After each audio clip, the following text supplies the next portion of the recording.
Pinakiusapan ni Pangulong Bongbong Marcos ang mga Pilipinong makinig sa mga lokal na pamahalaan sa pagresponde sa sama ng panahon. Hinikayat ng Pangulo na habang nasa official visit siya ngayon sa Amerika.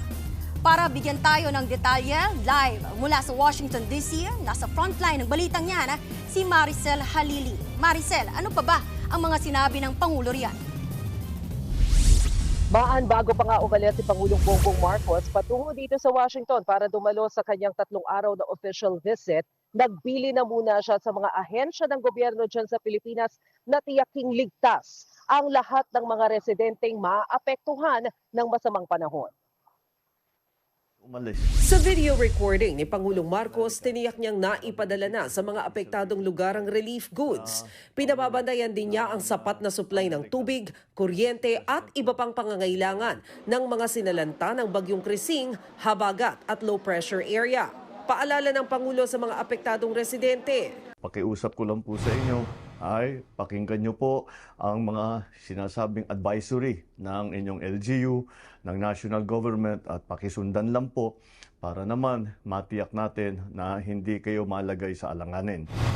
Sabi naman ni Defense Secretary Gilbert Chodoro, nakikipag-ugnayan na sila sa United States Indo-Pacific Command para magamit ang Enhanced Defense Cooperation Agreement o EDCA sites sa ilang bahagi ng bansa sa pagresponde sa mga apektadong Pilipino.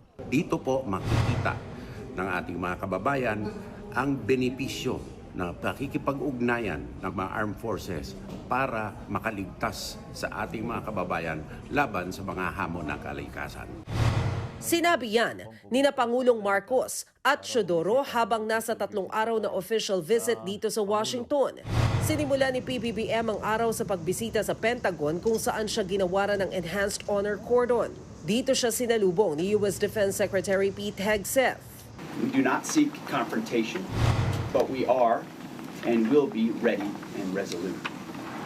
We're proud to support our mutual economic vitality, including your efforts to modernize your armed forces and collective defense.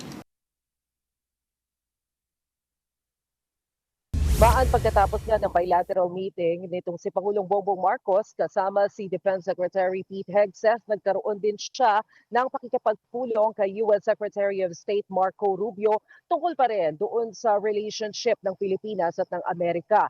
Bukas, inaasahan naman na magkakaroon na ng pulong si Pangulong Bongbong Marcos at U.S. President Donald Trump para mapag-usapan ng usapin tungkol sa bansa.